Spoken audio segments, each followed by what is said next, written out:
A você, irmão ouvinte, que está em sintonia na Rádio JC Guaçucê, o nosso boa tarde. Estamos aqui em mais uma tarde maravilhosa, recebemos o carinho de vocês e a presença de Deus em nossas vidas. Hoje é 26 de junho de 2021, em Guaçucê, 14 horas, e está no ar o nosso programa Conhecendo a Igreja com Márcia Cândido e José Rodrigues. Desde já, agradeço a você, amigo ouvinte, que está sempre acompanhando a nossa programação aqui na Rádio JC Guaçucê, que traz um belíssimo trabalho de evangelização. E para você participar, amiguinho, é só você ligar no 088-981-351790. Junte-se a essa grande família Rádio JC Guaçucê. E hoje nosso programa traz como tema maçonaria e a igreja. Invoquemos então a Santíssima Trindade para permanecer conosco. Em nome do Pai, do Filho e do Espírito Santo. Amém. Vinde, ó Espírito Santo, enchei os corações dos vossos fiéis e acendei neles o fogo do vosso amor. Enviai, Senhor, o vosso Espírito, e tudo será criado, e renovareis a face da terra. Oremos. Ó Deus, que instruísse os corações dos vossos fiéis com as luzes do Espírito Santo, fazer que apreciemos retamente todas as coisas segundo o mesmo Espírito e gozemos sempre de suas divinas consolações, por Jesus Cristo, nosso Senhor. Amém. Continue conosco, porque está chegando aí o José Rodrigues dando continuidade ao nosso programa. Boa tarde, Márcia. Boa tarde, amados irmãos em Cristo Jesus e ouvintes da JC Rádio Guaçucê. Eu sou o José Rodrigues e este é o programa Conhecendo a Igreja. Hoje, como tema, maçonaria e a igreja. Então, como fonte para o programa de hoje, o Catecismo da Igreja Católica e um texto retirado do site da editora Cleofas, do professor Felipe Aquino. Vamos iniciar o programa de hoje com um texto do Evangelho de Nosso Senhor Jesus Cristo, segundo Mateus, capítulo 6, versículos de 22, 24 e capítulo 13, versículos 24 e seguintes. A lâmpada do corpo é o olho. Se teu olho for límpido, ficarás todo cheio de luz. Mas se teu olho for ruim, ficarás todo em trevas. Se, pois, a luz em ti é trevas, quão grandes serão as trevas? Ninguém pode servir a dois senhores, ou vai odiar o primeiro e amar o outro, ou aderir ao primeiro e desprezar o outro. Não podeis servir a Deus e ao dinheiro. Jesus apresentou-lhes outra parábola. O reino dos céus é como alguém que semeou boa semente no seu campo. Enquanto todos dormiam, veio seu inimigo, semeou o joio no meio do trigo e foi embora. Quando o trigo cresceu e as espigas começaram a se formar, apareceu também o joio. Os servos foram procurar o dono e lhe disseram: Senhor, não semeaste boa semente no teu campo? De onde veio então o joio? O dono respondeu: Foi algum inimigo que fez isso. Os servos perguntaram ao dono: Queres que vamos retirar o joio? Não, disse ele. Pode acontecer que ao retirar o joio, arranqueis também o trigo. Deixai crescer um e outro até a colheita. No momento da colheita, direi aos que cortam o trigo: retirai primeiro o joio e amarrai-o em feixes para ser queimado. O trigo, porém, guardai-o no meu celeiro.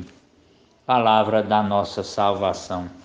Então, amados irmãos, estas duas passagens, esses dois trechos do Evangelho de Mateus, retrata bem a situação que nós vamos tentar passar, esclarecer para os nossos ouvintes, né? Jesus vai recriminar e reclamar que não podemos servir a dois senhores. No outro, ele vai contar a parábola do joio e do trigo, onde o joio até parece com o trigo, mas não dá a mesma semente. Então, é assim que nós vamos conhecer o joio e o trigo. E no tempo da colheita, o Senhor virá com os seus anjos fazer a colheita de um e do outro. O joio será queimado e jogado fora, ou seja, aquelas pessoas que aparentemente fazem coisas boas, como o joio parece com o trigo, mas não dá o fruto que o trigo oferece. Ele parece, mas não é. Então aquelas pessoas que parecem boas, parecem fazer coisas boas, vão ser jogados fora, ou seja, vão ser separados para o inferno. Isso não sou eu que estou julgando, é a palavra de Deus que julga. E Jesus disse claramente: eu não vim para julgar o mundo, eu vim para salvá-lo. O mundo há quem julgue a palavra. Então a palavra de Deus é quem vai julgar, e o julgamento pertence a Deus. Mas pelos frutos nós conhecemos a árvore. Então vamos ao tema, né? Primeiro, o catecismo também vem nos esclarecer algumas coisas. O catecismo hoje nós iremos ler o parágrafo 77 e 78 e 79. Para que o Evangelho sempre se conservasse inalterado e vivo na Igreja, os apóstolos deixaram como sucessores os bispos, a eles transmitindo seu próprio encargo de magistério. Com efeito, a pregação apostólica, que é expressa de modo especial nos livros inspirados, devia conservar-se por uma sucessão contínua até a consumação dos tempos. Parágrafo 78.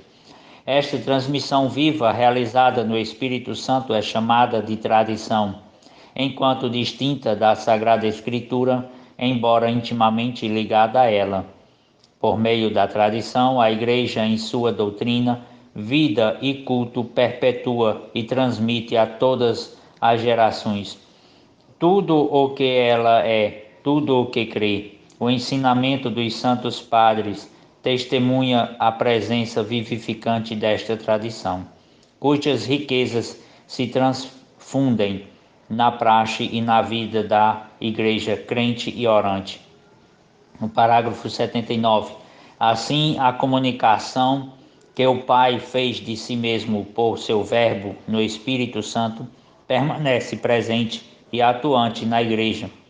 O Deus que outrora falou mantém um permanente diálogo com a esposa de seu dileto Filho. E o Espírito Santo, pelo qual a voz viva do Evangelho ressoa na Igreja e através dela no mundo, leva os crentes à verdade, toda e faz habitar neles abundantemente a palavra de Cristo. Então esse aí é o ensinamento do Catecismo da Igreja Católica para os nossos dias de hoje, para o programa de hoje. Lembrando que ontem, dia 25, comemorou-se 40 anos das aparições de Nossa Senhora em Medjugorje. Após muita súplica de São João Paulo II pelo auxílio da Virgem, Mãe de Deus, ela apareceu em Medjugorje, uma região tomada pelo comunismo na Bósnia, antiga Iugoslávia, ali naquela região muito complicada e conturbada naqueles tempos. Então, estamos em festa, hoje, dia 26, já próximo a comemorar São Pedro, né? Uma coluna da igreja, juntamente com São Paulo, as duas colunas da Igreja Católica. Então vamos ao tema, né? Pode um católico ser maçom? É a pergunta que nós nos fazemos hoje e vamos tentar responder, né? Já que o tema é a maçonaria e a igreja. O que diz a Igreja Católica?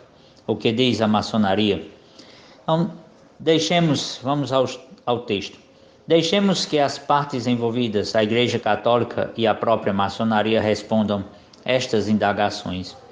Dom João Evangelista Martins Terra, bispo auxiliar da Arquidiocese de Brasília, escreveu um livro que aborda justamente este assunto, Maçonaria e Igreja Católica, que é uma pesquisa histórica sobre a maçonaria, sua expansão e situação no mundo de hoje, especialmente no Brasil. Faz uma análise dessa organização e apresenta a posição da Igreja Católica pós-conciliar.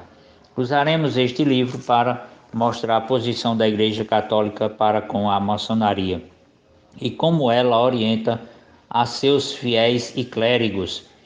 Então, ele começa citando o Código de Direito Canônico, nas páginas do livro 70 a 72.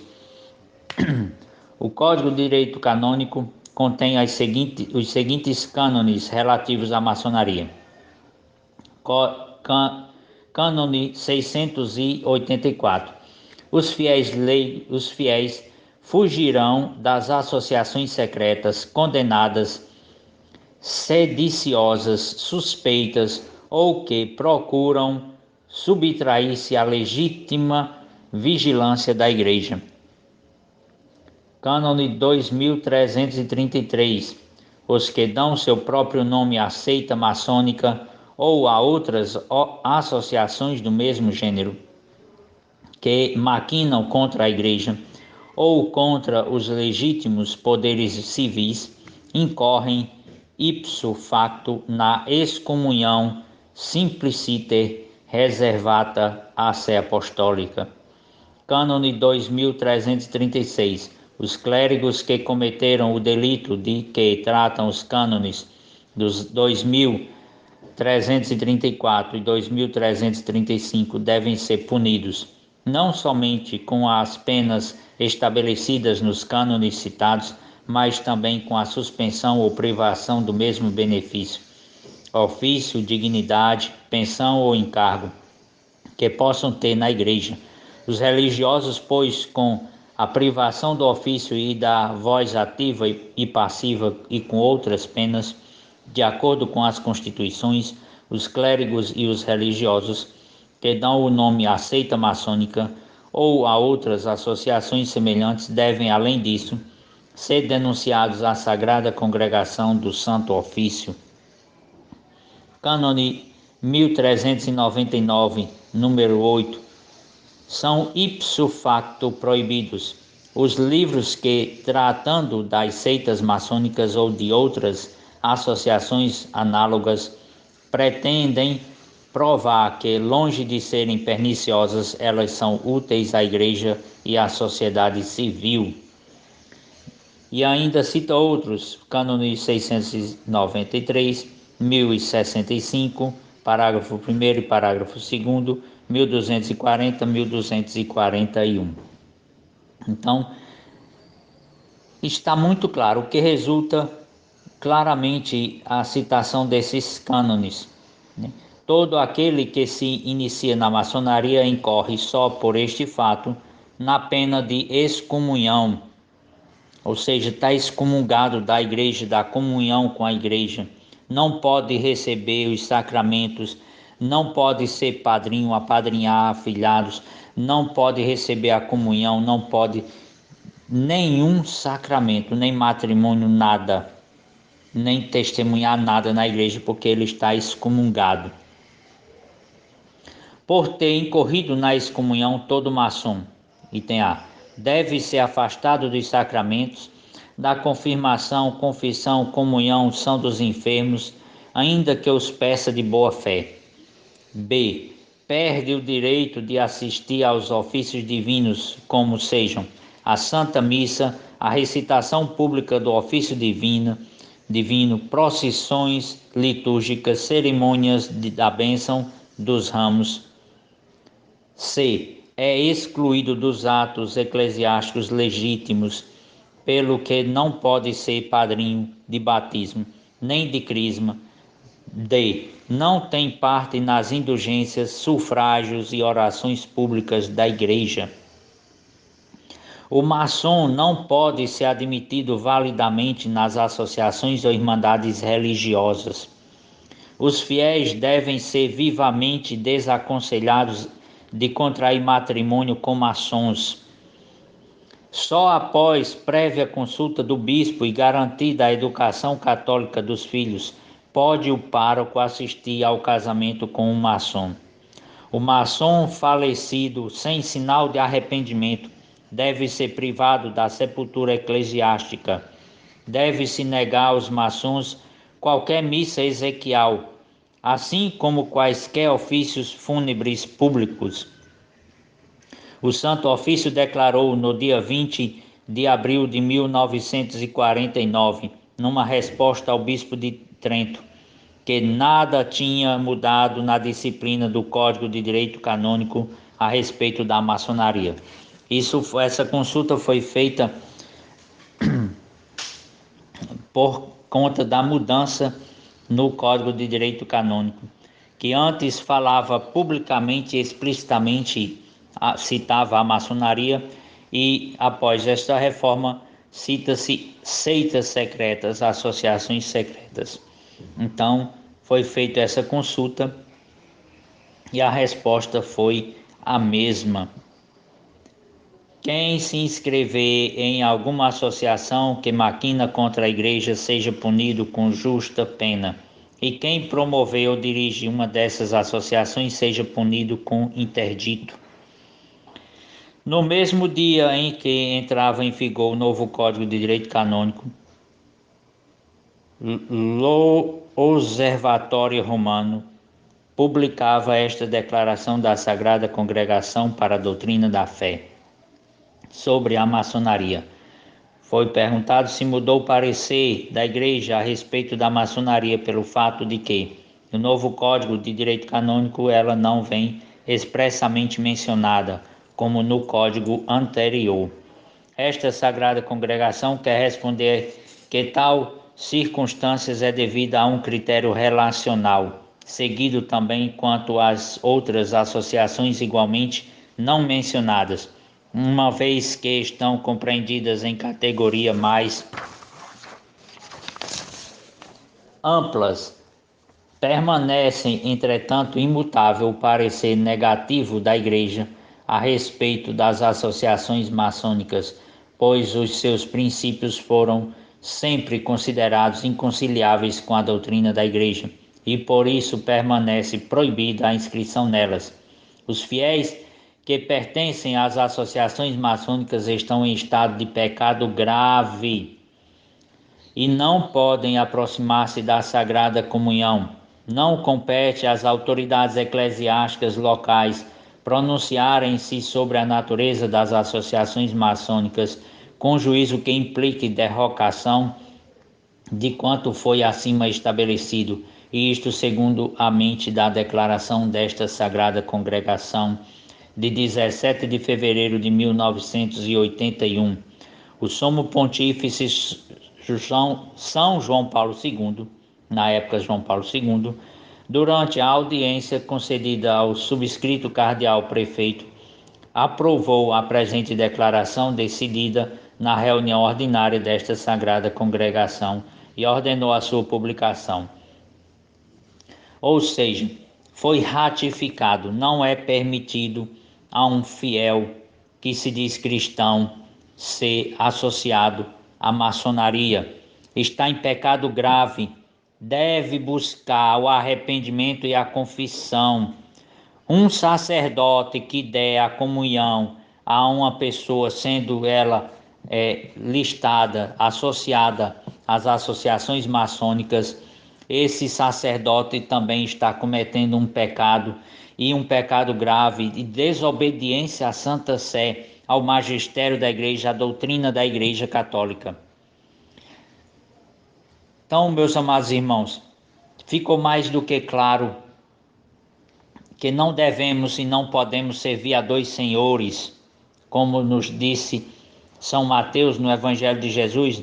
Não podemos servir a Deus e ao dinheiro. Não se pode servir a Deus e à maçonaria. Sabemos que a maçonaria não comunga dos mesmos princípios da Igreja Católica e é inimiga da Igreja Católica no tempo e na história, desde o seu nascimento em 1717, salvo engano, mais na frente eu vou ver direitinho, que ela nasceu com o intuito de destruir a Igreja Católica. Nós vimos isso na Revolução Francesa, nós vimos isso nas atitudes de Napoleão Bonaparte, nós vimos isso na atitude de Hitler, nós vimos isso no presidente do México, na época da Revolução dos Cristeiros, da revolta que os cristãos se reuniram e combateram um presidente maçom tirano. Nós vimos isso de diversas maneiras na história. No Brasil, um bispo que é pouco falado e pouco conhecido, Dom Vital, combateu radicalmente e veementemente a maçonaria no seu tempo. A maçonaria conseguiu a expulsão dos jesuítas do Brasil. Então, são inúmeros fatos históricos que comprovam que a maçonaria é contra a igreja e um cristão não pode ser associado à maçonaria. Então, o que diz a maçonaria? Católico e maçom. C.W. Lead Beater, conhecido escritor maçônico, sustenta que seria um empreendimento colossal escrever uma história da maçonaria, pois seria necessários conhecimentos enciclopédicos e muitos anos de pesquisa. Por seu lado, Marius, em seu livro História e Doutrina Franco-Maçonaria, após perguntar quem poderia escrever uma história da ordem em algumas semanas, responde que seriam necessários anos de trabalho. Todavia, todas as dificuldades apontadas e conhecidas não impediram que a maçonaria fosse agredida, injuriada, caluniada e condenada por muitos, mas principalmente pela Igreja Católica Apostólica Romana. Vários papas, que são os bispos da Diocese de Roma, chefes e reis do Estado Pontifício, com sede no Vaticano, têm condenado a maçonaria e eles foram Clemente XII, na bula in eminente de 1738, Bento XIV, bula Provida Romanorum Pontificum, 1751, Pio VII, bula Excelesiam a Jesus Cristo, 1800, Leão XII, bula Onde Graviora, 1823, Pio VIII, encíclica de 20 de março de 1829, Pio IX, Leão XIII, e são vários, meus amados irmãos. Então, é uma vasta documentação da Igreja Católica contra a maçonaria, que aqui, segundo os maçons, são vítimas. Nós vimos também a parábola do joio e do trigo, e após esse pequeno intervalo de tomar uma água, tomar um café, nós voltaremos e nós continuaremos este assunto tão importante para os dias atuais. Se você está gostando, meu amigo, não mude de sintonia. E eu gostaria de levar o meu agradecimento a todos vocês que estão sempre ouvindo o nosso programa, mandando recadinhos. E eu gostaria de mandar um abraço todo especial para esses nossos amigos: Cislande, Carpejane Leal Silva, Flávio Calazans, Danilo Souza, Maria José Medeiros, Victor Fernandes, Maria Noronha, Benedito Andréia, Naí Martins, Cleverton Santos e professor Serjão. E lembrando, meus irmãos, que o nosso programa está reprisando aos domingos no mesmo horário. Se você não pode, trabalhe e não está podendo escutar o nosso programa no sábado, e se você gostaria de ouvir, estaremos reprisando aos domingos no mesmo horário. Eu gostaria de mandar um alô todo especial para os nossos ouvintes: Terço dos Homens de Pereiro dos Pedros, José Monte Teixeira no Cascudo, Margarete Xavier Guaçucê, José Maria em Quixadá, José Barbosa em Guaçucê, Edmilson Teixeira em Igarói, Paula Vicente em Pedregulho, Josefa da Ilha Grande e Ana Paula Andrade, lá na Rua da Quadra, aqui em Guaçucê. E também, meus irmãos, para os aniversariantes da semana. Isabela Cândido Abelinha, lá do Alto do Cruzeiro. Terço dos Homens de Rainha da Paz, Aracati. Terço dos Homens de Pão de Açúcar, no Pernambuco. Terço dos Homens de Del Castilho, no Rio de Janeiro. Ângela Manuel. Terço dos Homens de Nova Venência. Terço dos Homens de Rainha da Paz, São Paulo, Natália Nogueira, Zoete Lopes em São Paulo e Antônio Pedro também em São Paulo. Parabéns, que este dia de festa e comemoração seja repleto de coisas boas, muita saúde, muita paz e o amor de Deus sempre em seus corações. Feliz aniversário. E agora, para alegrar ainda mais a nossa tarde, escutaremos Verdades do Tempo com Tiago Brado. Esse hino maravilhoso nos faz refletir, né, meus irmãos? Não vamos deixar para amanhã o que podemos fazer hoje. Diga às pessoas que você ama o quanto elas são importantes para você. Principalmente agora que estamos vivendo esse tempo difícil, essa pandemia. Não sabemos quanto tempo temos para respirar, né, meus irmãos? Continue conosco, logo após o hino, José estará de volta. A gente volta já já. Essa é uma canção de amor.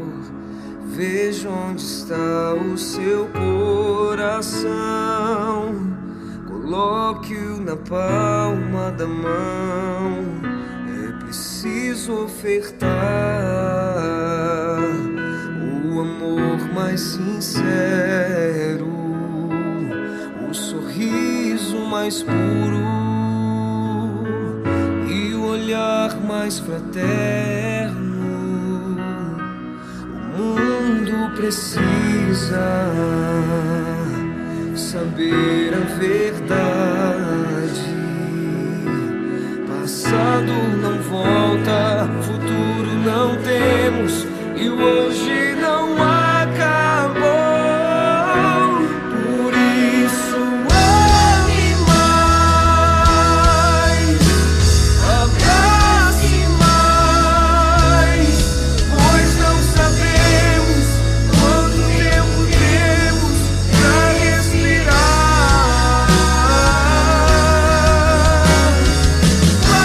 Ame mais, ouça mais.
Então já retornamos, é só o tempo de tomar uma água, ouvir uma boa música, tomar um café. Então, como eu estava dizendo, meus amados irmãos, na parábola do joio e do trigo, aqui a maçonaria é o joio, o trigo é a Igreja Católica, a sua doutrina.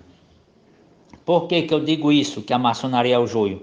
Porque eles aparentemente praticam boas obras, mas vão contra a doutrina da Igreja Católica e muitos anos tentaram destruir a Igreja Católica e hoje, infelizmente, é sabido e notório que alguns padres, alguns sacerdotes, alguns bispos pertencem à maçonaria eclesiástica.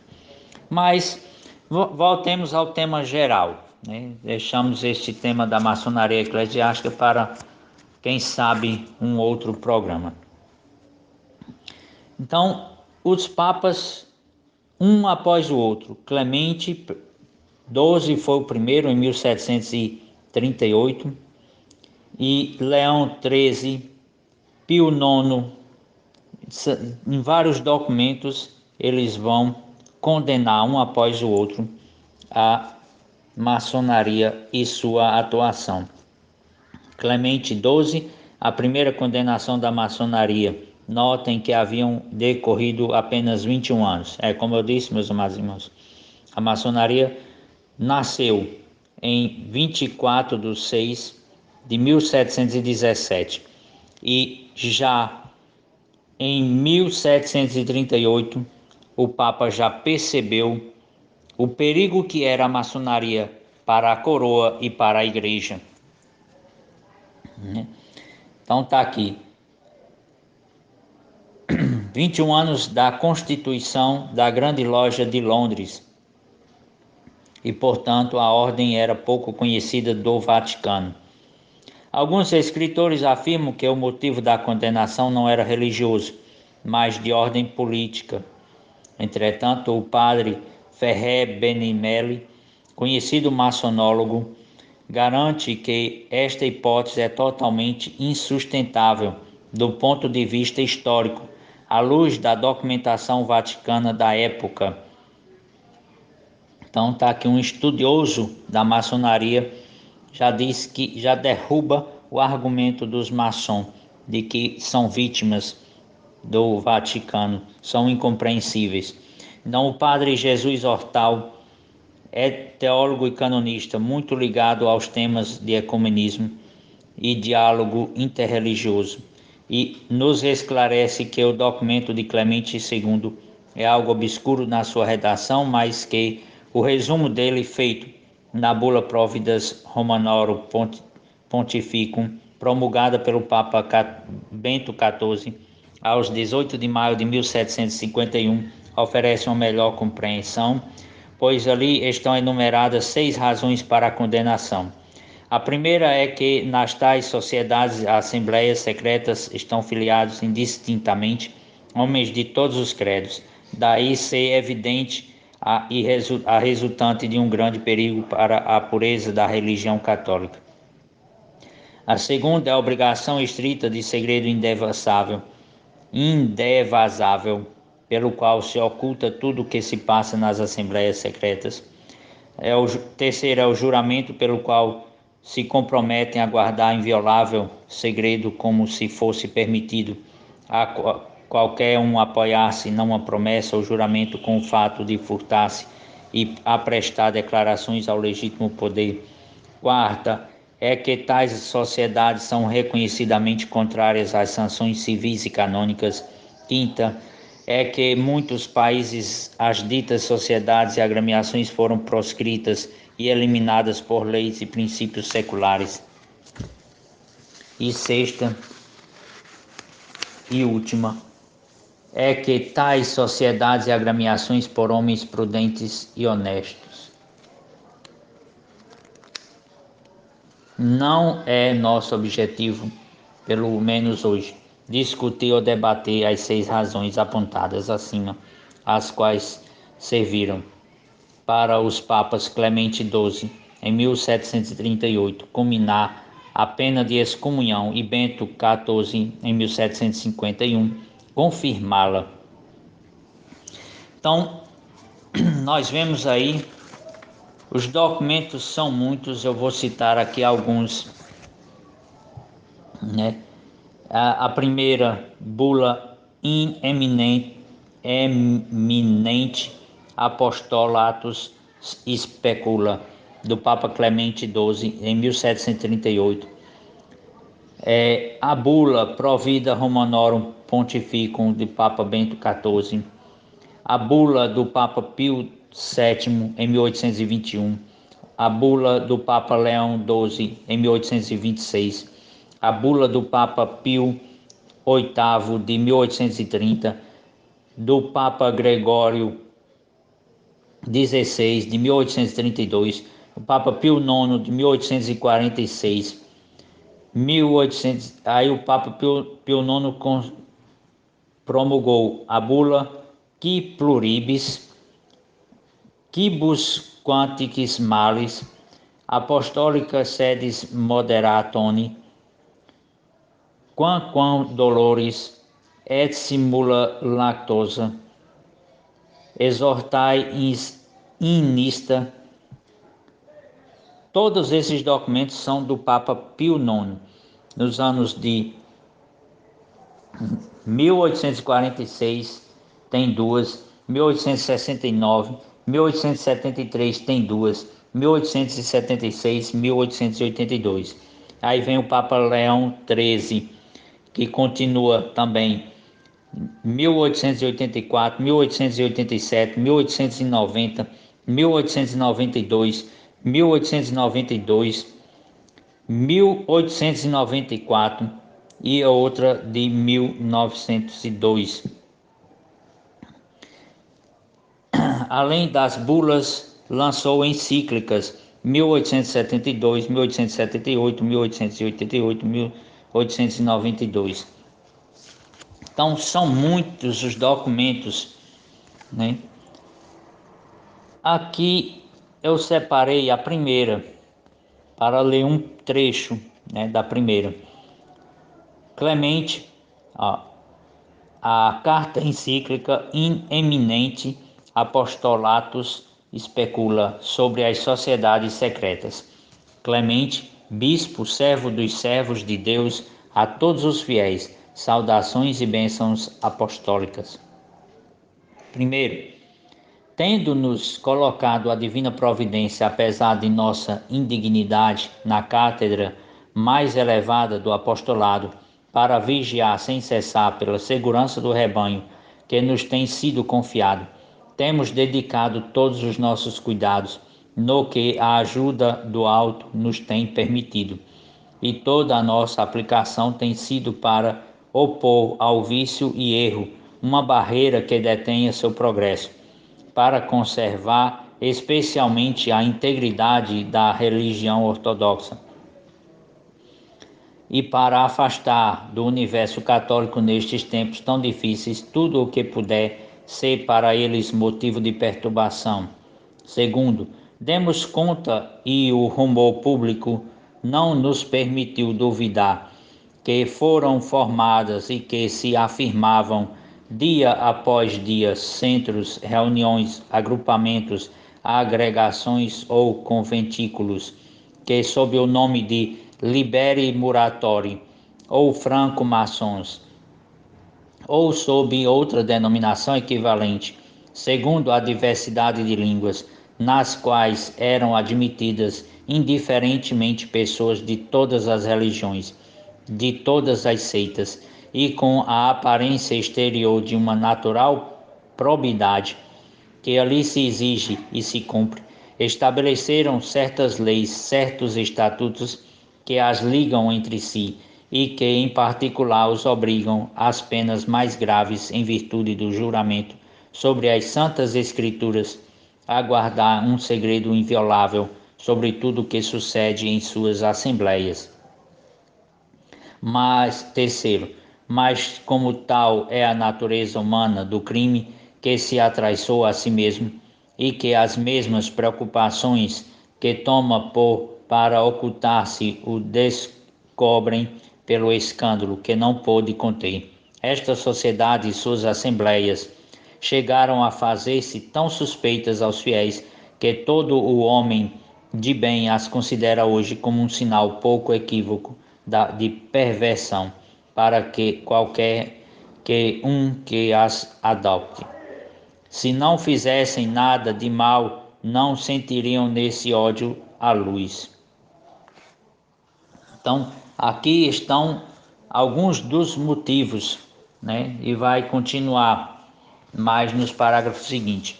Agora eu quero falar de um grande santo da nossa igreja que combateu no seu tempo a maçonaria. São Maximiliano Maria Kolbe.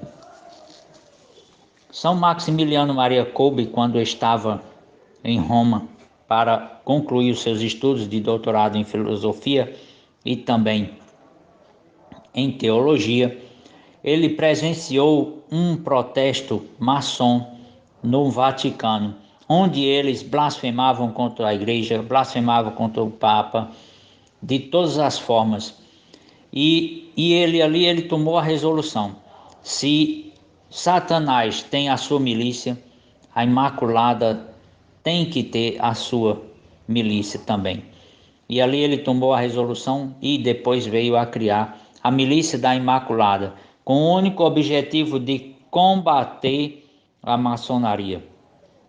Hoje em dia sabemos que esse termo foi retirado de alguns livros, né? Mas nós sabemos que este grande santo dedicou grande parte da sua vida em combater a maçonaria. Então vamos um resumo apenas, porque não dá para ler tudo, do que este santo fez e algumas curiosidades. Então, Raimundo Kolbe nasceu no dia 8 de janeiro de 1894, em Zundska Wola, na Polônia, numa família de operários profundamente religiosos que lhe deram pouco conforto material, mas proporcionaram-lhe um ambiente de fé e acolhida da vontade de Deus.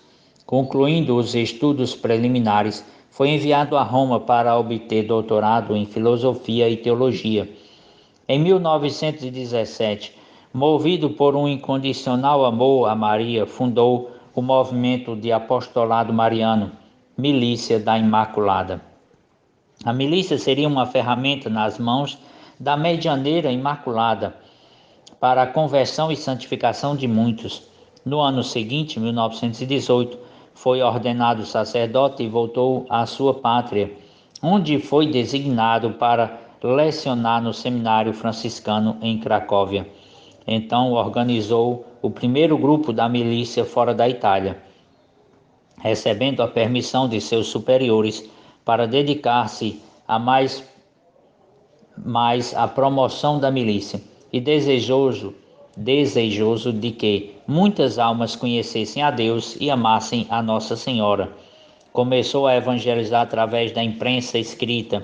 Em 1922, mesmo sem dispor de recursos financeiros, fundou uma revista mensal intitulada Cavaleiro da Imaculada, que poucos anos depois chegava à elevada tiragem de 1 milhão de exemplares. A esta revista seguiram-se outras iniciativas editoriais: uma revista para crianças, Pequeno Cavaleiro da Imaculada, uma revista latina para sacerdotes, Milis Immaculatae, e um diário que chamou de Pequeno Jornal, com 200 mil exemplares. O apostolado da imprensa era seu carisma. Ele, em 1929, fundou um convento chamado Niepokalanów, que significa Cidade de Maria. Era um verdadeiro recanto de oração e caloroso posto de trabalho para aqueles franciscanos engajados na evangelização através da imprensa. 2 anos depois, atendendo ao pedido do Santo Padre aos religiosos para auxiliar os esforços missionários da igreja, foi para o Japão e fundou outra cidade da Imaculada, a Mugenzai no Sono, em Nagasaki. Fundou também a revista Cavaleiro da Imaculada, que apesar do restrito meio católico, alcançou a tiragem de 50 mil exemplares. Desejava ir para a Índia e para os países árabes, e também lá fundava revistas e jornais que propagassem a devoção imaculada como instrumento de divulgação do reino. No entanto, teve de retornar à Polônia como diretor espiritual de Niepokalanów em 1936. De 1936 a 1939, início da Segunda Guerra Mundial, Maximiliano Kolbe redobrou o seu zelo no apostolado da imprensa, enquanto se ocupava também na direção do convento e da formação de 200 jovens. No primeiro de setembro de 1939, as tropas nazistas tomaram a Polônia de surpresa, destruindo qualquer resistência. Os frades foram dispersos e Niepokalanów foi saqueada. Frei Maximiliano e cerca de 40 outros frades foram levados para os campos de concentração. Na celebração da Imaculada Conceição do mesmo ano foram libertos para incriminar Frei Maximiliano Maria Kolbe.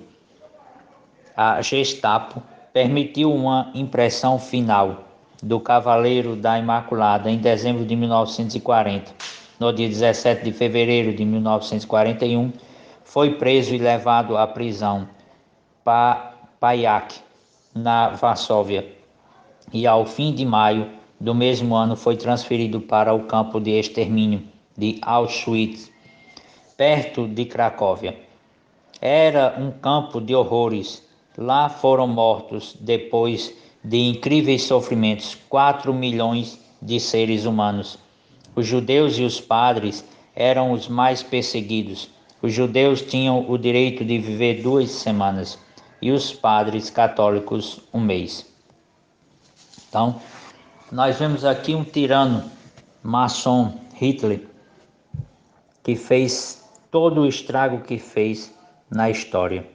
Então, umas curiosidades de São Maximiliano Kolbe. A Virgem Maria apareceu a ele quando era criança. Ainda criança, realizou uma travessura que sua mãe reprovou. Tempos depois, a mãe viu que Kolbe tinha mudado de atitude e que frequentemente rezava chorando diante de um pequeno altar. O menino lhe disse: "Quando a senhora me perguntou, mamãe, o que iria ser de mim, rezei muito a Nossa Senhora para ela me dizer o que seria de mim. Em seguida, indo à igreja, rezei novamente. Então ela me apareceu, tendo nas mãos 2 coroas, uma branca e outra vermelha. A branca significava que perseveraria na prática da pureza, a vermelha que eu seria mártir. Respondi que as duas, que as queria. Então a Virgem me olhou docemente e desapareceu. Recomendo a quem puder assistir o filme 2 Coroas, que conta a história deste grande santo da Igreja Católica. Foi condenado a morrer de fome em uma cela e sobreviveu. Durante a Segunda Guerra Mundial foi preso e enviado aos campos de concentração. No tempo em que esteve ali, condenaram a morrer de fome em uma cela 10 prisioneiros que tentaram escapar. São Maximiliano trocou sua vida pela do sargento polonês Franciszek, que tinha exclamado: "Meu Deus, eu tenho esposa e filhos." Nessa cela, o sacerdote seguiu incentivando seus companheiros na fé com orações e cânticos. Após 2 semanas, somente São Maximiliano continuava vivo. Necessitando da cela para outros réus, os nazistas decidiram acabar com sua vida injetando-lhe ácido carbônico na veia. Foi muito devoto da Imaculada Conceição. Maximiliano foi muito devoto da Imaculada Conceição. Em 1917, fundou um movimento chamado a Milícia da Imaculada, o qual se consagrou à Virgem para lutar com todos os meios pela construção do reino de Deus em todo o mundo. Também iniciou a publicação de uma revista mensal chamada Cavaleiros da Imaculada, orientada a promover o conhecimento, o amor e o serviço à Virgem Maria. Então, meus amados irmãos, está aqui um pouco. Não tem como a gente trazer tudo, todo o conteúdo, todos os documentos da igreja que condenam a maçonaria, a associação de qualquer cristão a esta seita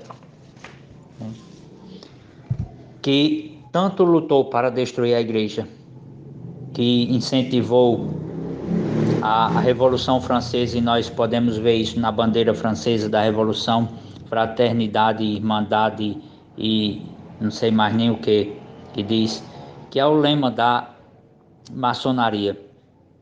Também vimos este mal crescer no Brasil através da Inconfidência Mineira, onde a maçonaria também tentou se insurgir contra a coroa, e nós vemos na bandeira, né, também a mesma coisa: igualdade, fraternidade e irmandade lá de Minas Gerais, também o lema da maçonaria.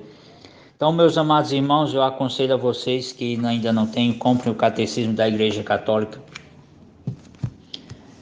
compre e leiam a Sagrada Escritura, leiam a vida dos santos. Eles nos ensinam muito mais do que necessitamos para os dias de hoje, para os dias em que vivemos. Rezemos, meus amados irmãos, e redobremos em oração. Como disse a Virgem Maria em uma de suas aparições: rezai, rezai, rezai. Pela igreja. Rezemos, meus amados irmãos, pela igreja de nosso amado Salvador, nosso Senhor Jesus Cristo. Rezemos pela conversão do clero, pelos sacerdotes, pelas vocações. Ave Maria, cheia de graça, o Senhor é convosco. Bendita sois vós entre as mulheres, bendito é o fruto do vosso ventre, Jesus. Santa Maria, Mãe de Deus, rogai por nós, pecadores, agora e na hora de nossa morte. Amém. Viva a Imaculada Conceição, viva Cristo Rei. Chegamos ao final do nosso programa e eu deixo aqui o meu agradecimento a todos que estiveram conosco durante essa hora de programa. Não vamos esquecer, meus irmãos, que precisamos nos cuidar. O mundo só vai melhorar se a gente se conscientizar. Vamos fazer a nossa parte, vamos usar o álcool em gel, vamos estar usando a máscara, mesmo que você já tenha tomado a vacina. Vamos evitar aglomeração. E só assim nós chegamos ao final dessa pandemia, não é, meus irmãos? Oremos a Nossa Senhora do Desterro, pedindo a ela a sua intercessão. Ó bem-aventurada Virgem Maria, Mãe de nosso Senhor Jesus Cristo, Salvador do mundo, Rainha do céu e da terra, advogada dos pecadores, auxiliadora dos cristãos e protetora dos pobres, consoladora dos tristes, amparo dos órfãos e viúvas, alívio das almas penantes, socorro dos aflitos, desterradora das indigências, das calamidades, dos inimigos corporais e espirituais, da morte cruel, do tormento eterno, de todo bicho e animal peçonhentos, dos maus pensamentos, dos sonhos pavorosos, das cenas terríveis e visões espantosas, do rigor do dia do juízo, das pragas, dos incêndios, desastres, bruxaria, maldições, ladrões, assaltantes e assassinos. Ó minha divina Mãe, eu prostrada agora a vossos pés, com piedosíssimas lágrimas, cheio de arrependimento das minhas pesadas culpas. Por vosso intermédio imploro perdão a Deus infinitamente bom. Rogai ao vosso divino Filho Jesus por nossas famílias, para que ela desterre de nossas vidas todos os males. Nos dê perdão dos nossos pecados e nos enriqueça com sua divina graça e misericórdia. Cobri-nos com vosso manto maternal, ó divina estrela, esplendor dos montes, desterrai de todos nós os males e as maldições. Afugentai de nós a peste e o desassossego. Possamos, por vosso intermédio, obter de Deus a cura de todas as doenças, encontrar a porta do céu aberta e convosco ser feliz por toda a eternidade. Amém. Pai nosso que estais no céu, santificado seja o vosso nome. Venha a nós o vosso reino, seja feita a vossa vontade, assim na terra como no céu. O pão nosso de cada dia nos dai hoje, e perdoai-nos as nossas ofensas, assim como nós perdoamos a quem nos tem ofendido, e não nos deixeis cair em tentação, mas livrai-nos do mal. Amém. Ó Maria concebida sem pecado, rogai por nós que recorremos a vós. Ave Maria, cheia de graça, o Senhor é convosco. Bendita sois vós entre as mulheres, e bendito é o fruto do vosso ventre, Jesus. Santa Maria, Mãe de Deus, rogai por nós, pecadores, agora e na hora de nossa morte. Amém. Um forte abraço, continue conosco, porque vem aí Hora da Misericórdia com o Padre Reginaldo Manzotti. Até no próximo sábado, se assim Deus nos permitir.